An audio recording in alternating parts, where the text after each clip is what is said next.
හොඳයි ළමයි. මේ විදිහ කරා මම බලාපොරොත්තු වෙනවා අපිට ඉගෙන ගන්න තියෙන coding systems හතර. BCD, ASCII, EBCDIC, Unicode. ඒ හතර අඳුන්වලා දීලා ඒවැ characteristics ඔයගොල්ලොත් එක්ක සාකච්ඡා කරා.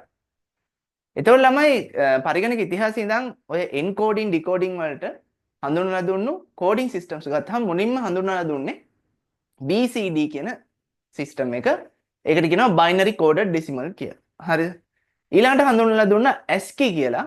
ඒකේ extended name එක තමයි American Standard Code for Information Interchange. ඊළඟට හඳුන්වලා දුන්න EBCDIC Extended Binary Coded Decimal Interchange Code. අවසාන වශයෙන් වර්තමානයේදී අපි පාවිච්චි කරන අවසාන වශයෙන් හඳුන්වලා දුන්න Unicode.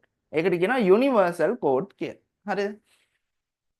එතකොට ඔය තමයි ඒවේ කෙටි නාම සහ දිගු නාම.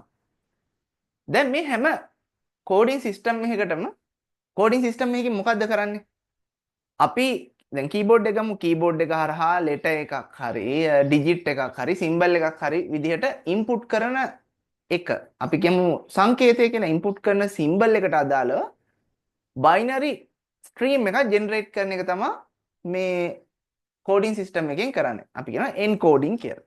ඊට පස්සේ ඒකේ opposite එක එනවා අන්තිමට output කරද්දි decoding. ඉතින් symbol එකකට bits තියෙන binary code එකක් generate කරන්න යද්දි BCD වලදී එක symbol එකකට අදාළ code එක use උනේ ones and zeros හතරක්. bits හතරක් use උනේ. හරිද? දැන් example එකක් විදිහට ගත්තොත් එහෙම දැන් 0 කියන digit එක represent කළේ මේ විදිහට zeros හතරකින්. හතරකින් යුක්ත code එකකින්. හරිද? වෙන ගමු 5 කියන එක represent කළේ මේ decimal decimal නේ අපි use කරන්නේ මේ keyboard එක හරහා enter කරද්දී keyboard එකේ 5 කියලා press කළොත් BCD use කළා නම් ඒක 1 2 4 8 නේ.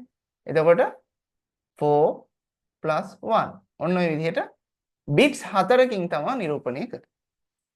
තේරුණාද? එතකොට bits හතර ගානේ අරගෙන එහෙම codes ඔක්කොම 16ක් හදන්න හැකියාව ලැබිලා තියෙනවා. හරිද? 2 4 බලය 16. ඒ කියන්නේ එකිනෙකට වෙනස් සංකේත 16කට විතරයි support කළේ BCD වලදී. ඉතින් ඔයාලා හොඳට මතක තියාගන්න ඕනේ BCD වලදී support කළා බිඳුවේ ඉඳන් 9 වෙනකන් ඉලක්කම් ටික. ඒ කියන්නේ බිඳුවත් ඇතුළත් 9 වෙනකන් කියන්නේ ඔක්කොම ඉලක්කම් 10ක්. ඒ ඉලක්කම් 10ට කෝඩ් 10ක් මෙතන තියෙනවා වෙන වෙනම. ඊට අමතරව තව කෝඩ් 6ක් ඉතුරු වෙන්නේ. ඔය එකතු කිරීම, අඩු කිරීම ආදී වෙනත් සංකේත 6කටත් වෙන් වුණාට පස්සේ ඒ වගේ සංකේත 16කට විතරයි කෝඩ්ස් ජෙනරේට් කරගන්න පුළුවන් උනේ මොකේද? BCD වල. BCD වලදී ඇල්ෆබෙටිකල් ලෙටර් එකක් A B ඒ මොනවටවත් සපෝට් කළේ නැහැ. බිඳුවේ ඉඳන් 9 වෙනකන් ඩිජිටුයි තව මැතමැටිකල් සිම්බල්ස් 6කටයි විතරයි සපෝට් කළේ. ඉතින් කෝඩ් 16ක් මදිනේ.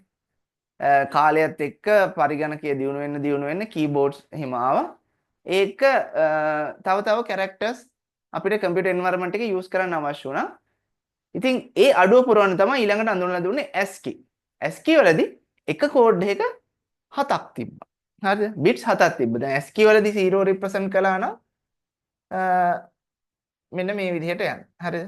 මම මේ ආකාරයටම උදාහරණ ගත්තොත් එහෙම බිංදු 7කින් තමයි රිප්‍රසන්ට් කළේ. හරි? 3යි 6යි 7යි. ඉතින් ඒ විදිහට අර මෙතන 7 කෙනෙක් අදහස් කරන්නේ ones and zeros 7කින් එක සිම්බල් එකට අදාළ කෝඩ් එකක් සමන්විත වෙනවයි කියන කාරණා. හරිද? එතකොට දැන් ASCII වලට අදාළව ඇත්තටම බිඳුවට අදාළ කෝඩ් එක මේක නෙමෙයි. මේකට වෙනම ටේබල් එකක් තියෙනවා. අපි ඒක මොකක්ද කියලා බලමු ඉස්සරහට. හරිද? මට අර අදහසක් දෙන්න ඕන උනේ. ඉතින් එක සිම්බල් එකකට ones and zeros 7කින් යුක්ත bit stream එකක් තමයි ජෙනරේට් කළේ ASCII වලදී. එතකොට 2 7 වෙනි බලේ ඔක්කොම කෝඩ්ස් 128ක් සපෝට් කළා ASCII වලදී. එතකොට ASCII ටේබල් එක ගැන මම ඊළඟ වීඩියෝ එකේදී අඳුනලා දෙන්නම්. ඒකෙදී ASCII වලදී පුළුවන් වුණා capital A to capital Z, simple A to simple Z. හරිද? ඊළඟට 0 to 9. ඊළඟට අපි keyboard එකේ පාවිච්චි කරන ওই symbols at එක dollar එක hash එක. ඒ ඔක්කොම symbols වලට වෙනම unique identical bits 7කින් යුක්ත කෝඩ්ස් ජෙනරේට් කරන්න හැකියාව ලැබුණා. ඔක්කොම ටෝටල් එක 128ක්. හරි. ඉතින් ඔය 128ක් මදි වුණා කාලයත් එක්ක. කාලයත් එක්ක ඔය ග්‍රීක් ලෙටර්ස් එහෙම පාවිච්චි කරලා මැතමැටිකල් දේවල් ඒ කියන්නේ එක්ක ගඳනු කරන්න මේ ලැබුණානේ. හරිද? ඒවා කම්පියුටර් එන්වයරන්මන්ට් එකේ යූස් කරන්න පටන් ගත්තා. එතකොට මේ කෝඩ් 128 මදි වුණා. ඊට පස්සේ හඳුන්වලා දුන්නා මේ BCD වලම extended version එකක්. ඒකට කියනවා EBCDIC කියලා. ඒකෙදී අර SQL තිබ්බ 7 8ක් දක්වා වැඩි වුණා. එක කෝඩ් එකක ones and zeros 8ක් තියෙනවා. හරිද? එතකොට ඔක්කොම කෝඩ්ස් හදා ගන්න පුළුවන්කම ලැබුණා 2 8 වෙනි බලය 256. හරි? ඒකත් මදි වුණා. ඒකත් මදිලා වර්තමානයේදී අන්තිමට හඳුන්වලා දුන්න යුනිකෝඩ් තමයි පාවිච්චි කරන්නේ. දැන් අද බලන්න අද කම්පියුටර් එන්වයරන්මන්ට් එකේ ඉංග්‍රීසි ලැන්ග්වේජ් එකට අමතරව දැන් අපි උනා සිංහල ටයිප් කරන්න පුළුවන්.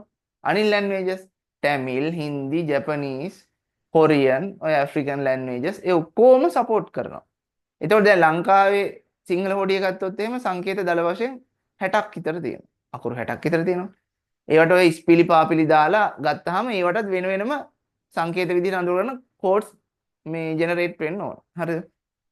එතකොට එක හොඩියක් ගත්තොත් එහෙම සංකේත සාමාන්‍යයෙන් සෑහෙන ප්‍රමාණයකට වෙන වෙනම කෝඩ්ස් මේ ජෙනරේට් වෙන්න ඕන.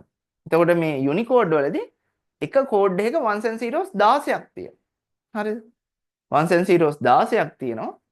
ඉතින් ඔය ලැන්ග්වේජස් ගාන වැඩි වෙන්න කම්පියුටර් එන්වයරන්මන්ට් එකේ පාවිච්චි කරන ලැන්ග්වේජස් ගාන වැඩි වෙන්න ඒවේ හෝඩි වල තියෙන සංකේත වලට සපෝට් කරන්න මේ කෝඩ් 256 මදි වුණා. ඒ හින්දා තමයි අලුතෙන් හඳුන්වලා දුන්නේ යුනිකෝඩ් කියන එක. ඒකේ ones and zeros 16ක් එක කෝඩ් එකකට යූස් වෙනවා. 216 වෙනි බලය එකිනෙකට වෙනස් සංකේත 65536කට බිට්ස් 16කින් යුක්ත කෝඩ්ස් හදා ගන්න හැකියාව ලැබුණා. ඉතින් මෙන්න මෙයාව ඉන්ට්‍රොඩියුස් කිරීමත් එක්ක තමයි ඔය අනිත් ෆොරින් ලැන්ග්වේජස් වලටත් කම්පියුටර් එන්වයරන්මන්ට් එකේ යූස් කරන්න හැකියාව ලැබුණේ. ඉතින් ඔන්න ඔය හතර BCD, ASCII, EBCDIC, Unicode. ඔක තමයි විකාශනය. ලේටස්ට් මේක මෙයා.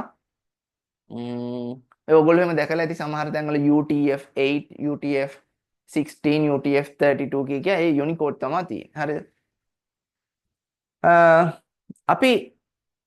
අපි O level paper එකේ අපිට වැඩි වශයෙන්ම හැප්පෙන්න තියෙන මේ ASCII encoding system එකත් එක්ක. BCD ASCII වැඩි වශයෙන් 90%ම ASCII වලින් අහන්නේ.